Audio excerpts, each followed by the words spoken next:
પુસ્તકનું નામ ગાયત્રી ઉપાસનાની સફળતાની 3 શરતો. પ્રવચન જન્મ શતાબ્દી પુસ્તકમાળા 28. લેખક પંડિત શ્રી રામ શર્મા આચાર્ય. Audio number 1. ગાયત્રી ઉપાસનાની સફળતાની 3 શરતો. ગાયત્રી મંત્ર મારી સાથે સાથે બોલો.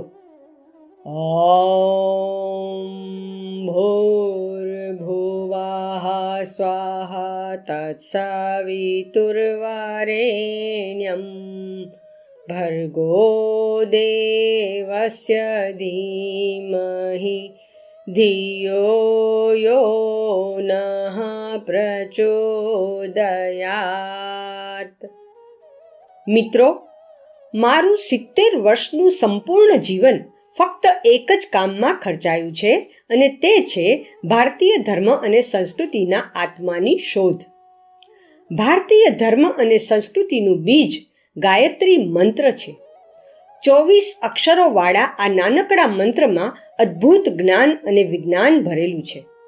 તેના વિસ્તાર રૂપે ભારતીય તત્વજ્ઞાન અને ભારતીય નૃવંશશાસ્ત્ર બંનેનું સર્જન થયું છે. બ્રહ્માજીએ 4 મુખોથી 4 ચરણવાળી ગાયત્રીની વ્યાખ્યા 4 વેદોના રૂપમાં કરી.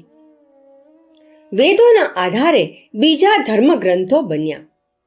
આપણી પાસે જે કંઈ છે તે બધાનું મૂળ ગાયત્રી મંત્રમાં છે. તેથી એનું નામ ગુરુ મંત્ર, બીજ મંત્ર રાખવામાં આવ્યું છે. સમગ્ર ભારતીય ધર્મ અને વિજ્ઞાનને સમજવાના બદલે આ એક જ બીજને સમજી લેવું મને વધારે યોગ્ય લાગ્યું. વિશ્વામિત્રે પણ તપ કરીને એ બીજ મંત્રના રહસ્યને જાણવાનો પ્રયત્ન કર્યો હતો. મારું સમગ્ર જીવન આ એક જ કાર્ય પાછળ ખર્ચાઈ ગયું. મારું બાકીનું જીવન પણ હું એની જ શોધ અને પરીક્ષણ પાછળ ગાળવાનો છું. હવે લોકો જાણવા ઈચ્છે છે કે અત્યાર સુધી તમે આ બાબતમાં જે કંઈ શોધ કરી અને જે જાણ્યું તેનો નિષ્કર્ષ અમને પણ બતાવો. તેમની વાત સાચી છે. હવે મારા મહાપ્રયાણનો સમય નજીક આવતો જાય છે. દરેક માણસ એની શોધ કરી શકતો નથી અને જાણકારી મેળવી શકતો નથી. તેથી હવે હું તમને ગાયત્રી મંત્રના જ્ઞાન વિજ્ઞાનની વ્યાખ્યા રૂપે ઋષિઓએ જે સમગ્ર તત્વજ્ઞાન ઊભું કર્યું છે એ શું છે તે બતાવવા ઈચ્છું છું. ગાયત્રીને ત્રિપદા કહે છે. ત્રિપદાનો અર્થ છે 3 ચરણવાળી. તેના 3 ભાગ છે. તેમને સમજવાથી આપણે ગાયત્રીના જ્ઞાન અને વિજ્ઞાનને સારી રીતે સમજી શકીએ છીએ. એનું એક પાસું વિજ્ઞાનનું છે. તેમાં તત્વદર્શન, તપ, સાધના, યોગાભ્યાસ, જપ, ધ્યાન વગેરેનો સમાવેશ થાય છે. એનાથી શક્તિ પેદા થાય છે. ગાયત્રી મંત્રના જપ કરવાથી, ઉપાસના અને ધ્યાન કરવાથી અમુક લાભ થાય છે. અમુક કામનાઓ પૂરી થાય છે એવું મહાત્મ્ય બતાવવામાં આવ્યું છે. હવે એ જોવું જોઈએ કે તે કામનાઓ કેવી રીતે પૂરી થાય છે અથવા શાથી પૂરી નથી થતી. સફળતા ક્યારે મળે છે અને ક્યારે નથી મળતી. કોઈ પણ બીજને ઉગવા માટે 3 વસ્તુઓની જરૂર પડે છે: જમીન, ખાતર અને પાણી. જો આ 3 ચીજો તેને ન મળે તો તે ઉગી શકતું નથી. ગાયત્રી મંત્ર વિશે પણ આવી જ 3 બાબતો જણાવવામાં આવી છે. ગાયત્રી મંત્રના જપની સાથે કે બીજી કોઈ પણ આધ્યાત્મિક ઉપાસના સાથે એ 3ને જો જોડવામાં ન આવે તો સફળતા મળતી નથી. ગાયત્રી ઉપાસના વિશે મને ઘણા લાંબા સમયનો અનુભવ છે.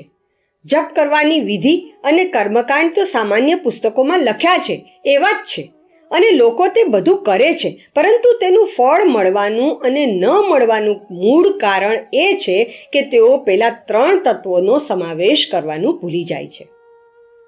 એ 3 તત્વો જ ઉપાસનાનો પ્રાણ છે. ઉપાસનાની સાથે એક તથ્ય એ જોડાયેલું છે કે પોતાના ઈષ્ટ પ્રત્યે અતૂટ શ્રદ્ધા હોવી જોઈએ. શ્રદ્ધાની પણ એક શક્તિ હોય છે. આમ તો ઘણી શક્તિઓ છે, જેવી કે વીજળીની શક્તિ, વરાળની શક્તિ, અગ્નિની શક્તિ વગેરે. એ જ રીતે શ્રદ્ધાની પણ એક શક્તિ હોય છે. પથ્થરમાંથી દેવ પેદા થઈ જાય છે, ઝાડીમાંથી ભૂત પેદા થાય છે અને દોરડીમાં સાપ દેખાય છે. એ બધું સાચી કે ખોટી શ્રદ્ધાના આધારે જ થાય છે. જો તમને કોઈ મંત્રો ઉપર, જપ કે ઉપાસના ઉપર અતૂટ વિશ્વાસ હોય, ગાઢ નિષ્ઠા અને શ્રદ્ધા હોય, તો મારો અનુભવ છે કે તમને ચમત્કાર થવો જોઈએ અને જપનો લાભ મળવો જોઈએ. જે લોકો શ્રદ્ધા વગર ઉપાસના કરે છે, કર્મકાંડ કરે છે, માત્ર જીભથી જપ કરતા રહે છે અને આંગળીઓની મદદથી માળા ફેરવતા રહે છે, એવા લોકો ખાલી હાથ રહે છે. જો અતૂટ શ્રદ્ધા અને વિશ્વાસપૂર્વક ઉપાસના કરવામાં આવે તો તેનું સારું પરિણામ અવશ્ય મળે છે, તેનો પૂરેપૂરો લાભ મળે છે. આ એક પક્ષ થયો. બીજું, ઉપાસનાને સફળ બનાવવા માટે વ્યક્તિત્વ શુદ્ધ અને પવિત્ર હોવું અત્યંત જરૂરી છે. પરિષ્કૃત વ્યક્તિત્વનો અર્થ એ છે કે માણસ ચરિત્રવાન, લોકસેવક, સદાચારી તથા સંયમી હોવો જોઈએ અને પોતાના વ્યક્તિત્વને શ્રેષ્ઠ તથા ઉન્નત બનાવનાર હોવો જોઈએ. અત્યાર સુધી આવા જ લોકોને સફળતા મળી છે, જે લોકોએ જપ તથા ઉપાસનાના કર્મકાંડની સાથે સાથે પોતાના જીવનને શાલીન, ઉન્નત અને શ્રેષ્ઠ બનાવ્યું હોય તેવા જ સાધકોને આધ્યાત્મિક લાભ મળ્યો છે તથા બીજાને પણ આપી શક્યા છે. સંયમી અને સદાચારી લોકો જે જપ તથા ઉપાસના કરે છે તે સફળ થઈ જાય છે. દુરાચારી, દુષ્ટ, નીચ, પાપી અને પતિત માણસ ભગવાનનું ગમે તેટલું નામ લે છતાં પણ પાર ઉતરી શકતો નથી. ભગવાનનું નામ લેવાથી માણસનું વ્યક્તિત્વ શુદ્ધ અને શ્રેષ્ઠ બનવું જોઈએ. જો રામ નામ વ્યક્તિને શુદ્ધ અને ઉન્નત ન બનાવે તો સમજી લેવું જોઈએ કે ઉપાસનાની વિધિમાં ક્યાંક મોટી ભૂલ થઈ ગઈ છે અને નામની સાથે કામ કરવાની વાતને ભૂલી જવામાં આવી છે. શુદ્ધ વ્યક્તિત્વ એ ઉપાસનાનો બીજો પક્ષ થયો. ત્રીજું, મારો અત્યાર સુધીનો અનુભવ એવો છે કે જો માણસનો દ્રષ્ટિકોણ અને મહત્વાકાંક્ષાઓ ઊંચી હોય તો જ ઉચ્ચ કક્ષાની ઉપાસના તથા જપ સફળ થાય છે. જો હલકો દ્રષ્ટિકોણ રાખી, નિકૃષ્ટ કામનાઓ અને વાસનાઓ રાખી જો ભગવાનની ઉપાસના કરવામાં આવે અને દેવતાઓના દરવાજા ખખડાવવામાં આવે તો દેવો સૌથી પહેલા એ જુએ છે કે તેની ઉપાસનાનો ઉદ્દેશ્ય શું છે, તે કયા હેતુ માટે ઉપાસના કરે છે. જે કામ માટે માણસે મહેનત અને પરિશ્રમ કરવો જોઈએ તેને સહેલી અને સસ્તી રીતે પૂરું કરાવવા માટે જો તે દેવોના દરવાજા ખખડાવે તો તેઓ સમજી જાય છે કે આ કોઈ હલકો માણસ છે અને હલકા કામ માટે મારી મદદ ઈચ્છે છે. દેવો પણ ખૂબ વ્યસ્ત હોય છે. દેવો મદદ કરવા તો ઈચ્છે છે, પરંતુ તેની પહેલા એ જુએ છે કે અમારા વરદાનનો ઉપયોગ કેવો અને ક્યાં કરવામાં આવશે. જો ઉદ્દેશ્ય ઊંચો હોય તો જ દેવો હંમેશા સહાયતા કરે છે.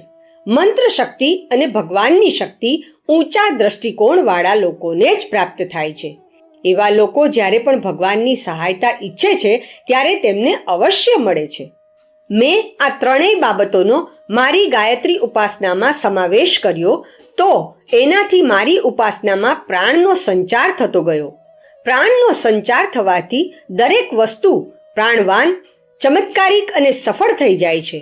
મેં મારા જીવનમાં 24 લાખના 24 મહાપુરસ્ચરણ કર્યા છે. જપ અને અનુષ્ઠાનની વિધિઓ પૂર્ણ કરી છે. એમની સાથે જે નિયમો તથા ઉપનિયમો જોડાયેલા છે તેમનું મેં પાલન કર્યું છે. આ બધું તો ઠીક છે, પરંતુ જે 3 બાબતોને આધ્યાત્મિકતાનો પ્રાણ માનવામાં આવે છે એમનું મેં સંપૂર્ણ રીતે પાલન કર્યું છે. ગાયત્રી માતા પ્રત્યે અતૂટ શ્રદ્ધા અને અડગ વિશ્વાસ રાખીને મેં ભાવનાપૂર્વક જપ કર્યા છે અને એનું પરિણામ મને પ્રાપ્ત થયું છે. મારા વ્યક્તિત્વને પણ શુદ્ધ અને પવિત્ર રાખવા માટે પૂરેપૂરી કોશિશ કરી છે. એક બ્રાહ્મણે અને ભગવાનના ભક્તે જેવું જીવન જીવવું જોઈએ તેવું જીવવાનો સંપૂર્ણ પ્રયત્ન કર્યો છે. એમાં કોઈ પણ પ્રકારની ત્રુટિ આવવા દીધી નથી. પૂરેપૂરી સાવધાની રાખી છે. મારી જાતને ધોબીની જેમ ધોવામાં મેં જરાય કસર રાખી નથી. મારી ઉપાસના ફળવતી અને ચમત્કારિક બની તેનું આ એક મોટું કારણ છે. મેં મારો ઉદ્દેશ્ય હંમેશા ઊંચો રાખ્યો છે. પીડિત માનવતાને ઊંચે ઉઠાવવા માટે, દેશ, ધર્મ, સમાજ અને સંસ્કૃતિને ઉન્નત બનાવવા માટે હું ઉપાસના તથા અનુષ્ઠાન કરું છું. ભગવાને જોયું કે આ માણસ કઈ ભાવનાથી ઉપાસના કરી રહ્યો છે. ભગીરથની ભાવના જોઈને ગંગાજી સ્વર્ગમાંથી પૃથ્વી પર આવવા માટે તૈયાર થઈ ગયા હતા અને શંકર ભગવાન તેમને ઝીલવા માટે મદદરૂપ બન્યા હતા. મારી બાબતમાં પણ આવું જ થયું. હું ઉચ્ચ ઉદ્દેશ્યોથી આગળ વધ્યો તો દૈવી શક્તિઓએ મને ભરપૂર મદદ કરી. મારા કહેવાનો મતલબ એ જ છે કે જે કોઈ માણસ પોતાની ઉપાસનાને સાર્થક બનાવવા ઈચ્છતો હોય તેણે ઉપરની ત્રણેય બાબતોનું બરાબર ધ્યાન રાખવું જોઈએ. એકલું બીજ વાવી દેવાથી કોઈ અર્થ સરતો નથી. પાક મેળવવા માટે બીજ, ભૂમિ અને ખાતર પાણી ત્રણેય વસ્તુઓની જરૂર પડે છે. નિશાન લગાવવા માટે બંદૂક, કારતૂસ અને નિશાન તાકનારનો અભ્યાસ, આ ત્રણેય વસ્તુઓ ભેગી મળે તો જ સફળતા મળે છે. મૂર્તિ બનાવવા માટે પથ્થર, છીણી, હથોડો અને મૂર્તિકારની કલા ત્રણેય ચીજો જરૂરી છે. લેખન કાર્ય માટે કાગળ, પેન અને શિક્ષણ ત્રણેય વસ્તુઓ આવશ્યક છે. આ જ રીતે કોઈને જો ઉપાસનાનો ચમત્કાર જોવો હોય તો તેણે આ ત્રણેય બાબતોનું ધ્યાન રાખવું પડશે. અતૂટ શ્રદ્ધા અને વિશ્વાસ, શુદ્ધ અને પવિત્ર વ્યક્તિત્વ તથા ઉચ્ચ દ્રષ્ટિકોણ, આ ત્રણેયનો સમાવેશ કરીને જો માણસ ઉપાસના કરે તો હું વિશ્વાસપૂર્વક કહું છું કે આધ્યાત્મિક તત્વજ્ઞાનનું જે કાંઈ મહાત્મ્ય બતાવવામાં આવ્યું છે તેવો લાભ મળે છે. ઉપાસક સમર્થ તથા શક્તિશાળી બને છે. તેને શાંતિ તથા સ્વર્ગ મુક્તિ પ્રાપ્ત થાય છે. તે બીજાઓની સેવા અને મદદ કરવામાં સમર્થ બને છે. ગાયત્રી મંત્રની બાબતમાં હું જિંદગીભર આ જ પ્રયોગ અને પરીક્ષણ કરતો રહ્યો છું અને મેં જોયું છે કે ગાયત્રી મંત્ર સાચો અને શક્તિમાન છે. તેની અંદર બધું જ છે, પરંતુ જ્યારે અતૂટ શ્રદ્ધા, વિશ્વાસ, પરિષ્કૃત વ્યક્તિત્વ અને ઉચ્ચ દ્રષ્ટિકોણ હોય ત્યારે જ સાધકને સંપૂર્ણ સફળતા મળે છે. ગાયત્રી ઉપાસના સંબંધી મારો અનુભવ એ છે કે ગાયત્રી મંત્ર વિશે જે 3 વાતો કહેવામાં આવી છે તે બિલકુલ સાચી છે. ગાયત્રીને કામધેનુ કહેવામાં આવે છે, એ સાચું છે. ગાયત્રીને કલ્પવૃક્ષ કહેવામાં આવે છે, એ સાચું છે. ગાયત્રીને પારસ કહેવામાં આવે છે. લોખંડ જો તેને અડકે તો સોનું બની જાય છે, તે વાત પણ બિલકુલ સાચી છે. ગાયત્રીને અમૃત કહેવામાં આવ્યું છે. તેને પીવાથી માણસ અજર અને અમર બની જાય છે. આ વાત પણ તદ્દન સાચી છે. ગાયત્રી રૂપી કામધેનુ ત્યારે જ ફળ આપે છે કે જ્યારે તેને સારી રીતે ઘાસચારો આપવામાં આવે, પાણી પીવડાવવામાં આવે અને તેની રખેવાળી પણ કરવામાં આવે. જો તમે ગાયને ઘાસ પાણી ના આપો અને દૂધ પીવા ઈચ્છો તો તે કઈ રીતે શક્ય બને? ગાય દૂધ આપે છે તે સાચું છે, પરંતુ સાથે સાથે એ પણ એટલું જ સાચું છે કે ગાયની સંપૂર્ણ કાળજી લેવી પડે. આ ગાયત્રીના વૈજ્ઞાનિક પાસાની વાત થઈ. હવે જ્ઞાન પક્ષની વાત આવે છે. મારો 70 વર્ષનો અનુભવ છે કે ગાયત્રીના 3 પદમાં 3 પ્રકારનું શિક્ષણ રહેલું છે. જો મનુષ્ય પોતાના જીવનમાં એ ત્રણેયનો સમાવેશ કરી શકે તો ધર્મ અને અધ્યાત્મના સંપૂર્ણ રહસ્ય અને તત્વજ્ઞાનનો એના જીવનમાં સમાવેશ થઈ શકે. ત્રિપદા ગાયત્રીના 3 પાસા છે. 1 આસ્તિકતા, 2 આધ્યાત્મિકતા અને 3 ધાર્મિકતા. આ ત્રણેય ભેગા મળે તો ત્રિવેણી સંગમ બની જાય છે. આ ત્રણેય શું છે? પહેલું છે આસ્તિકતા. આસ્તિકતાનો અર્થ છે ઈશ્વર વિશ્વાસ. ભજન પૂજન તો બધાય કરે છે, પરંતુ ઈશ્વર વિશ્વાસનો અર્થ એ છે કે ભગવાન સર્વત્ર વ્યાપેલો છે, તે ન્યાયકારી છે, કર્મ પ્રમાણે જ તે ફળ આપે છે, તે સર્વવ્યાપી છે, બધાને જુએ છે. જો આવો વિશ્વાસ આપણી અંદર હોય તો આપણે કદાપી પાપ કર્મ કરી શકીશું નહીં. આપણે દરેક જગ્યાએ ભગવાનને જોઈશું અને તેના નિષ્પક્ષ ન્યાયની વ્યવસ્થામાં હંમેશા વિશ્વાસ રાખીશું. આપણે પણ તેમાંથી બચી શકીશું નહીં. તેથી આસ્તિક માણસે એક વાત બરાબર સમજી લેવી જોઈએ કે મને મારા કર્મો પ્રમાણે જ ફળ મળશે. તેથી મારે ભગવાનથી ડરવું જોઈએ. જે ભગવાનથી ડરે છે તેણે સંસારમાં બીજા કોઈથી ડરવું પડતું નથી. આસ્તિકતા ચરિત્ર નિષ્ઠા અને સમાજ નિષ્ઠાનો પાયો છે. માણસ એટલો ધૂર્ત છે કે તે સરકારને તથા કાયદાને છેતરી શકે છે, પરંતુ જો તેના અંતઃકરણમાં ઈશ્વર પ્રત્યે ઊંડો વિશ્વાસ હશે તો એ કર્મફળનું બરાબર ધ્યાન રાખશે. હાથી માટે જેમ અંકુશ જરૂરી છે તેમ માણસે ઈમાનદાર બનવા માટે, સારા બનવા માટે આસ્તિકતા રૂપી અંકુશ જરૂરી છે. આસ્તિકતા તેને પ્રેરણા અને પ્રકાશ આપે છે.